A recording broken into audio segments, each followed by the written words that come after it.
ഒരുപാട് പേരിപ്പോൾ പ്രതിഷേധവുമായി ഓട്ടോ തൊഴിലാളി യൂണിയന്റെ നേതൃത്വത്തിൽ തെരുവിലേക്ക് ഇറങ്ങുകയാണ്, പ്രതിഷേധിക്കുകയാണ്. അവരെന്താണ് ആവശ്യപ്പെടുന്നത്? പ്രധാനമായിട്ട് കാര്യങ്ങൾ ഈ അന്വേഷണവുമായി ബന്ധപ്പെട്ടും ഈ മരിച്ച ആളുടെ കുടുംബത്തിനുള്ള സഹായം ഉൾപ്പെടെയുള്ള കാര്യങ്ങൾ എന്താണ് അവർ ആവശ്യപ്പെടുന്നത്? രജീഷ്, അത്തരത്തിൽ വലിയൊരു പ്രതിഷേധം തന്നെയായിരുന്നു ഈ ഒതുക്കങ്ങൾ കണ്ടത്. ബസ് ഉൾപ്പെടെ തടഞ്ഞ് ഈ ഓട്ടോ ജീവനക്കാർ പ്രതിഷേധിച്ചു. പിന്നാലെ ഇപ്പോൾ കരിങ്കൊടി പ്രതിഷേധവുമായി കരിങ്കൊടി വീശിക്കൊണ്ട് ഈ ഒരു മാർച്ച് പോലെ ഈ റോഡ് ഉപരോധിച്ചുകൊണ്ട് നടന്നു നീങ്ങുകയാണ്.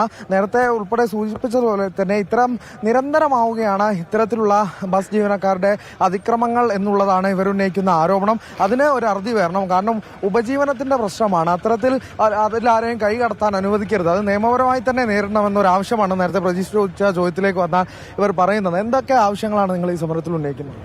ഇത് തിരൂര് മഞ്ചേരി ബസ് ഇവിടെ അതിവേഗതയിൽ പോയിന്ന് അതൊന്ന് സ്ലോ ആവണം. പിന്നെ ഈ ഓട്ടോറിക്ഷക്കാരോടുള്ള നിയമനം അത് എടുത്തു മാറ്റും വേണം. നമ്മൾ ഒരാളെ രണ്ടാളെ വഴിയിൽ നിന്ന് കയറ്റുണ്ടെങ്കിലും അത് ചിലപ്പോൾ നമ്മളെ പരിചയക്കാരാവും. ഇത് ആരാ എന്താന്ന് ചോദിക്കാനേ അവർക്ക് അത്ര ഇത് മാത്രമേ ഉള്ളൂ. അല്ലാതെ ഒരാളെ കയ്യേറ്റം ചെയ്യാനുള്ള അധികാരമൊന്നുമില്ല. ഈ അവസ്ഥ തുടരരുത്, അതുണ്ടാവുള്ളൂ. ഈ അന്വേഷണം കാര്യക്ഷമമായിട്ട് പോകുന്നുണ്ടോ?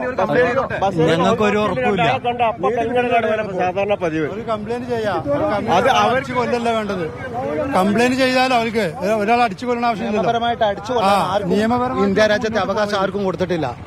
അവർക്ക് അങ്ങനെ നിയമലംഘനം നടത്തിക്കണമെന്നുണ്ടെങ്കിൽ അത് വ്യക്തമായിട്ട് അവർക്ക് അതിന്റെ ഡിപ്പാർട്ട്മെന്റ് പ്രോട്ടോകോൾ അനുസരിച്ച് ഡിപ്പാർട്ട്മെന്റിന് അയച്ചു കൊടുക്കായിരുന്നു ഫോട്ടോ എടുത്തിട്ട്. ഈ മീഡിയ ഇത്രയും സജീവമുള്ള കാലഘട്ടമല്ലേ, എന്നിട്ട് ഇവരടുത്ത് അടിച്ചു കൊല്ലുക എന്താ ഇതിനൊക്കെ പ്രതിഷേധം തന്നെയാണ്. നിരന്തരമായി തന്നെ ബസ്സുകളുടെ മെയിൻ പരിപാടി ഇതൊക്കെ തന്നെയാണ്. നിരന്തരമായിട്ട് ഓട്ടോ ഡ്രൈവർമാരെ നടലിൽ കയറുന്ന സ്വഭാവം അത് ബസ്സേർ നിർത്തിയില്ലെങ്കിൽ ഞങ്ങൾ വ്യക്തമായിട്ട് പ്രതിഷേധം തുടരും. ഇതിന്റെ കേസ് തന്നെ ഞങ്ങൾ അതിന്റെ പുറകിൽ തന്നെ പോയിട്ട് ആ കുടുംബത്തിന് നീതി വാങ്ങിക്കൊടുക്കുന്നത് വരെ ഞങ്ങൾ ഇതിനു മുമ്പ് ഇത്തരം സമാന സാഹചര്യങ്ങളിൽ പരാതി നൽകിയിട്ടുണ്ടോ? ഇന്നലെ വൈലത്തൂര് നടന്നൊരു സംഭവം മീഡിയകളൊക്കെ നിങ്ങളൊക്കെ തന്നെ പബ്ലിസിറ്റി ചെയ്തതല്ലേ സാർമാരെ, കണ്ടതല്ല. സ്വന്തം ഭാര്യയെ വണ്ടിയിൽ വിളിച്ചു കയറ്റിയതിന്റെ പേരിൽ ബസ്സേര് വന്ന് തല്ല. ഇവർക്ക് ആരവകാശം കൊടുത്തോ? ഇതെന്താ? മുതലാളിമാർക്ക് മാത്രം ജീവിച്ചാൽ മതിയോ? ഞങ്ങളെ പാവപ്പെട്ട തൊഴിലാളികൾക്കൊന്നും ഇവിടെ ജീവിക്കണ്ടേ? ഞങ്ങൾക്ക് ജീവിക്കണം. ഇവിടെ ഞങ്ങൾക്ക് കുടുംബങ്ങളുണ്ട്, ഞങ്ങൾക്ക് കുടുംബം പോറ്റണം. ഞങ്ങൾ അതിനുള്ള ബത്തപ്പാടാ. ഞങ്ങൾ രാവിലെ വന്നിട്ട് ഈ പൊരി വെയിലത്ത് കിടക്കുന്നത് 30 രൂപന്റെ ഓട്ടം കിട്ടാൻ വേണ്ടി വരിയിൽ കിടക്കണേ. അപ്പോ ഞങ്ങൾക്ക് അതിന്റെ പേരില് ഞങ്ങൾ വലിയൊരു പ്രതിഷേധം നടത്തും. അതിന്റെ കേസിന്റെ നാൾവഴികൾ എങ്ങോട്ടാ പോകുന്നത് നോക്കിയിട്ട് വളരെ വ്യക്തമായിട്ട് തന്നെ ഞങ്ങൾ അതിന്റെ പിറകിലുണ്ടാകും. അതിന് ആ കുടുംബത്തിന് നീതി കിട്ടുന്നത് വരെ, ആ പൊന്നുമക്കൾക്ക് നീതി കിട്ടുന്നത് വരെ ഏത് നിയമവ്യവസ്ഥയിലും ഞങ്ങൾ കൂടെ തന്നെ ഉണ്ടാകും. അത് ഒതുക്കുങ്ങല്ലോ ഓട്ടോ ഡ്രൈവേഴ്സ് ആണ്, ഇതിൽ രാഷ്ട്രീയോ മറ്റുള്ള കാര്യങ്ങളൊന്നുമല്ല. ഞങ്ങൾ വ്യക്തമായിട്ട് ഓരോ ഓട്ടോ ഡ്രൈവർമാരുമാണ് ഇത് പറയുന്നത്.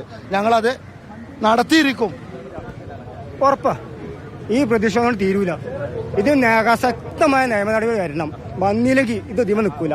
ഇതിലാണ് ഈ തിരൂർ മഞ്ചേരി റൂട്ടിൽ ബസ് ഓടൂല, ഉറപ്പാ. 3 പേരെ അറസ്റ്റ് ചെയ്തു എന്ന് പറഞ്ഞു. എവിടെ, ഏത് ന്യൂസിൽ അവരെ കാണിക്കുന്നത്? അത്തരത്തിൽ രണ്ട് കാര്യങ്ങൾ സൂചിപ്പിച്ചു തന്നെയാണ്. ഇത്തരത്തിൽ നിരന്തരം അതിക്രമങ്ങൾ തുടർക്കഥയാകുന്നു. ബസ് ജീവനക്കാർക്കെതിരെ നടപടിയെടുക്കുക, ഒപ്പം ഇന്നുണ്ടായ ഈ വിഷയത്തിൽ ഉൾപ്പെടെ നീതി ഉറപ്പാക്കുക എന്നീ ആവശ്യം ഉന്നയിച്ചുകൊണ്ടാണ് ഇന്നത്തെ ഈ സമരം. ഇത് ഇനിയും തുടർന്നു പോകും എന്നുള്ള കഷ്ടമാണ്, അപലപിക്കേണ്ട വിഷയമാണ് തീർത്തും. കാരണം സ്റ്റോപ്പിൽ നിന്നും ആളെ കയറ്റി എന്നതിന്റെ വിരോധം തീർത്തുകൊണ്ടാണ് ഒരു ഓട്ടോ ഡ്രൈവറെ ക്രൂരമായി മർദ്ദിക്കുന്നത്. ബസ് ജീവനക്കാരാണ് മർദ്ദിച്ചത്. പിന്നീട് അദ്ദേഹം കുഴഞ്ഞു വീണ് മരിച്ചു. ആ കുടുംബം അനാഥമായി. 3 പേരാണ് ഇപ്പോൾ കസ്റ്റഡിയിൽ.